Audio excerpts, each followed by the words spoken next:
আসসালামু আলাইকুম বন্ধুরা, আমাদের গ্রাফটিং করা হয়ে গেছে। তো গ্রাফটিং শেষে আমরা এগুলো কোথায় রাখবো, কীভাবে রাখবো, সেইগুলো নিয়ে আপনাদেরকে আজকে দেখাবো। এবং দেখেন আমাদের সায়নগুলো অনেক বেঁচে গেছে। তো কিছু করার নাই, এগুলো আমরা অন্য কাউকে দিয়ে দেবো যাদের প্রয়োজন।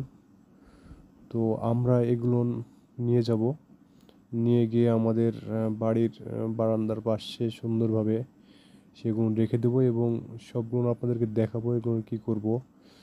এগুলো আমরা সুন্দরভাবে গোবর সার দেবো। গোবর সার দিয়ে ভালোভাবে 4-5টা করে ডিএপি দেবো একটা গাছের গোড়ায়। তারপরে এগুলো মাটির মধ্যে পুঁতে রাখবো। বন্ধুরা, এটাই গাছ আমার।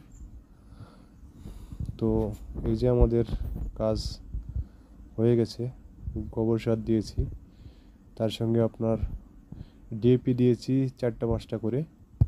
গাছগুলো অনেক সুন্দর আছে। গ্রাফটিংটা দেখেন, মনে হচ্ছে এখনই ফেটে বের হবে। কি চমৎকার! 2 দিন হচ্ছে মাত্র, আজকে দিয়ে 3 দিন, এর বয়স 3 দিন হচ্ছে। তো মনে হচ্ছে এগুলো 1 সপ্তাহের মধ্যে আশা করি ভালো একটা রেজাল্ট পাবো আমরা। খুবই সুন্দর চোখগুলো হয়েছে এদের, মানে দেখার মতো একদম চমৎকার হয়ে আছে। তো আমরা এই জায়গাটাতে গর্ত করেছি, এই গর্তেতে সবগুলো সাজাবো সুন্দর করে।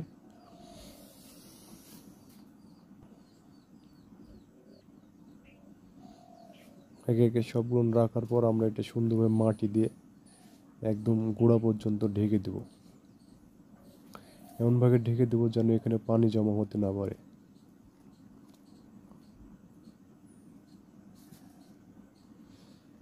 আসলে এত যত্ন একদম করতে হয় না। গাছটা অনেক দিন ধরে পড়েছিল নার্সারিতে। আমরা আসলে শখ করেই করছি। অবশ্যই ভাববেন না আপনারা যে আমরা নার্সারি আছে। আসলে আমাদের শখের মূলেই কাজগুলো করা, যার কারণে আমরা এভাবে, যেহেতু ফার্স্ট গ্রাফটিং করেছি, এটা কী হবে জানি না, তবে আশাবাদী যেন ভালো কিছু হয়, সেটার আপডেট অবশ্যই আপনারা পাবেন।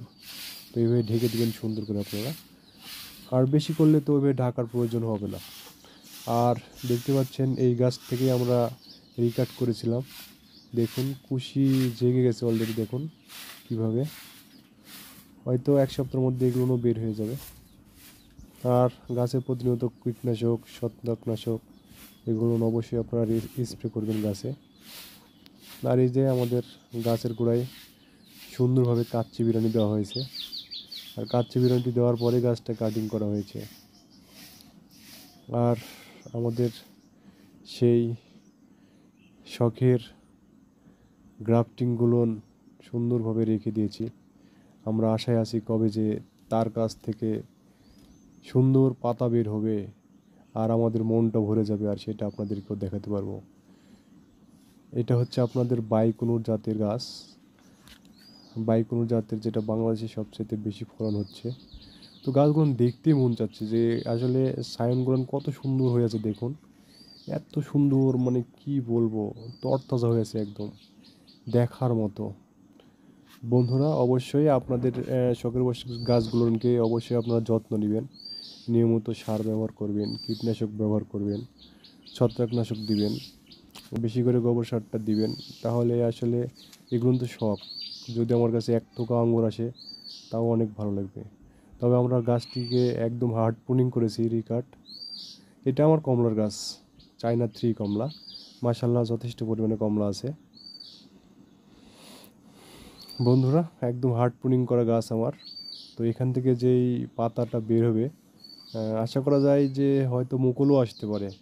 তো প্রিয় বন্ধুরা, সবাই ভালো থাকবেন, সুস্থ থাকবেন। ভিডিওটি কেমন লেগেছে মতামতটি অবশ্যই কমেন্ট বক্সে জানাবেন। আল্লাহ হাফেজ।